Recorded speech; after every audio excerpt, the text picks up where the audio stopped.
जब किसी के सामने झुकता है वो अपनी इज्जत खो बैठता है, गैरत खो बैठता है।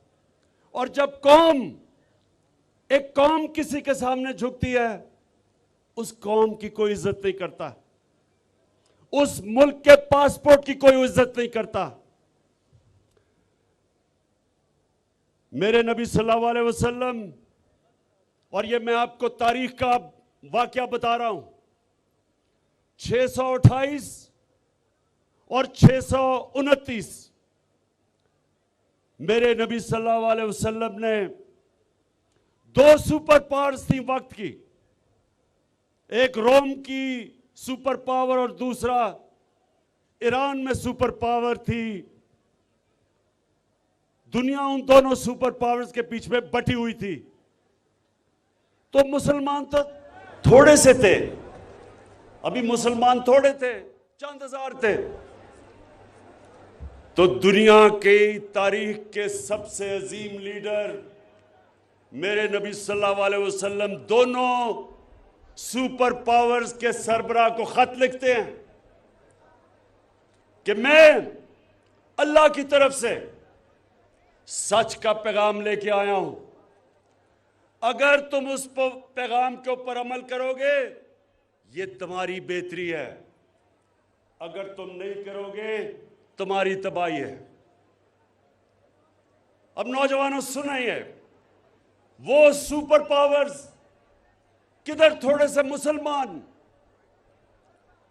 हमारे नबी सल्लल्लाहु अलैहि वसल्लम ने क्या पैगाम हमेशा के लिए हमें दिया कि आप थोड़े भी हो, आप कमजोर भी हो,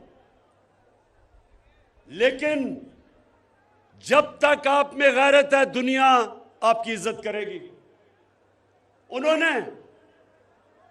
उन्होंने दोनों सुपर पावर के सामने हाथ नहीं फैलाया इमदाद मांगने के लिए, कर्जे मांगने के लिए। उन्होंने उनको पैगाम दिया और दुनिया की तारीख इस चीज की गवाह है कि 8-9 सालों के बीच में दोनों सुपर पावर्स मुसलमानों के सामने घुटने टेक देती हैं। ये दुनिया की तारीख में है। तो हमें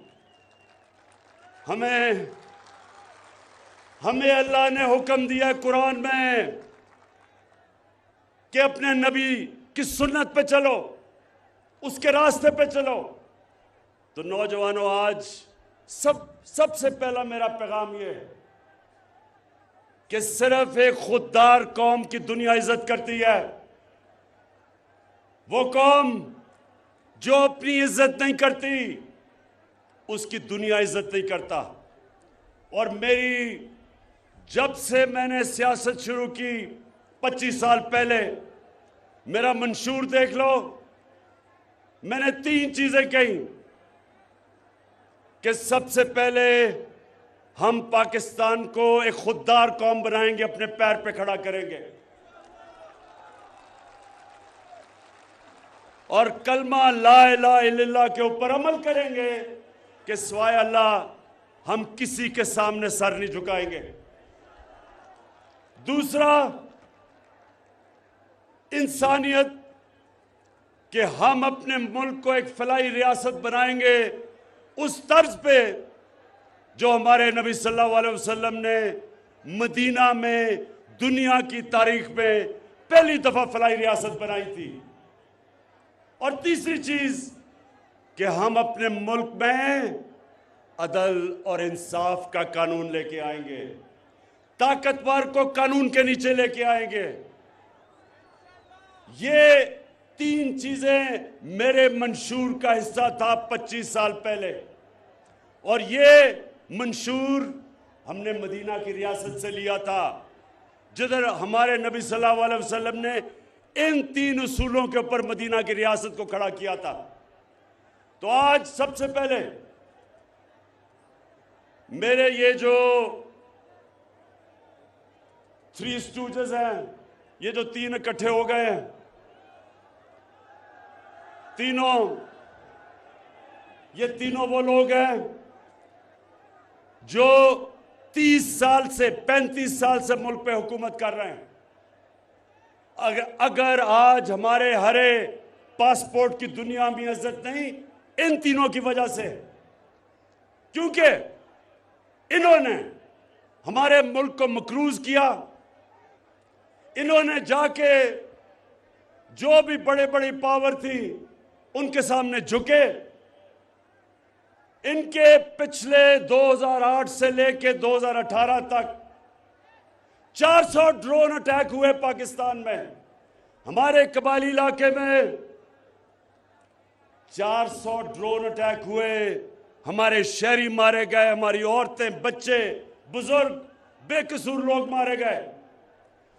ये दो जरदारी और नवाज शरीफ जो इख्तिदार में थे, एक दफा इन्होंने मजम्मत नहीं की, एक दफा इन्होंने ये नहीं कहा कि ये सारे इंटरनेशनल कानून के खिलाफ है कि आप एक मुल्क आपकी मदद कर रहा है, उसी को आप बमबारी कर रहे हैं। और आज मेरे दीर के नौजवानों, ये क्यों नहीं इन्होंने मजम्मत की?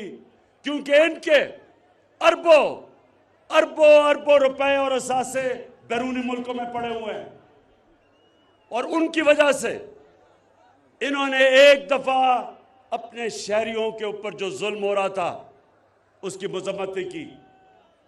कौन मजम्मत कर रहा था, कौन मुजाहरे कर रहा था? आपकी जमात तहरीक इंसाफ। हम सड़कों पर निकले हुए थे।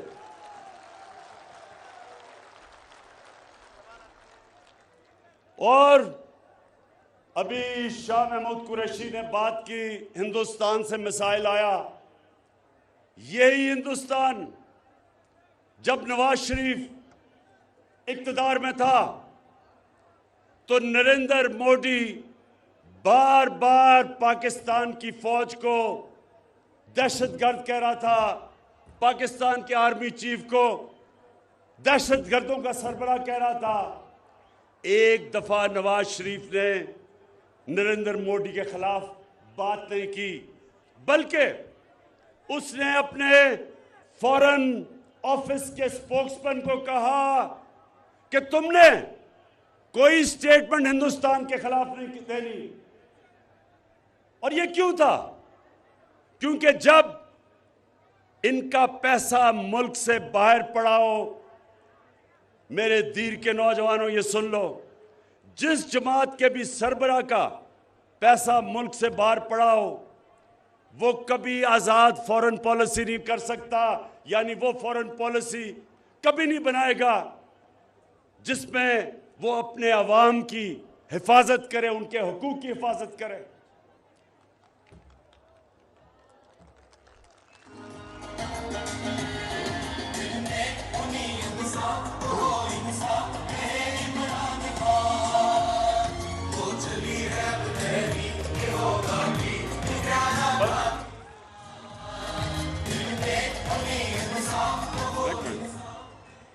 अच्छा, अभी मैं थोड़ी देर के बाद डीजल पे आने लगा हूं, लेकिन उससे पहले इन्होंने जो हरकत की अभी इस्लामाबाद में, उसके बाद में आता हूं। लेकिन सबसे पहले देखिए, मैं सिर्फ, मेरा काम है, एक मुल्क का प्राइम मिनिस्टर मुल्क का बाप होता है। आप जिस तरह मैं अपने बच्चों की तरबियत करता हूं, मेरा काम है आपकी तरबियत करना, आपको एक अजीम कौम बनाना। यह जरूरी है कि आप समझे कि यह मुल्क बना किस लिए था। तो ये तब मुल्क जब बनाया गया था तो एक गुलाम हिंदुस्तान में एक आजाद लीडर था जिसका नाम कायदे आजम मोहम्मद अली जिन्ना था। हम उसको लीडर मानते हैं, और वो सादिक और अमीन था। वो एक ऐसा लीडर था जो दलेर था, जो उस वक्त अंग्रेज की आंखों में आंखें डाल के बात करता था, और उसने अपनी जान की बाजी लगाई हमें आज़ादी दिलवाने के लिए। और इंशाअल्लाह हम इस मुल्क को अब उधर लेके जाएंगे। कभी भी ये याद रखे मेरी पाकिस्तान की कौम कि क्योंकि हमारा नस्बुल ऐन जब शुरू किया था इय्याका नअबुदु व इय्याका नस्तईन था, कभी मैं ना कभी किसी के सामने झुका हूं और इंशाअल्लाह कभी आपको किसी के सामने झुकने नहीं दूंगा।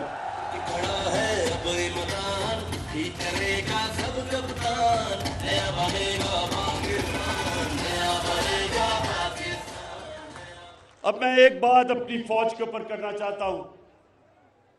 अभी डीजल ने एक प्रेस कॉन्फ्रेंस की और उसने ये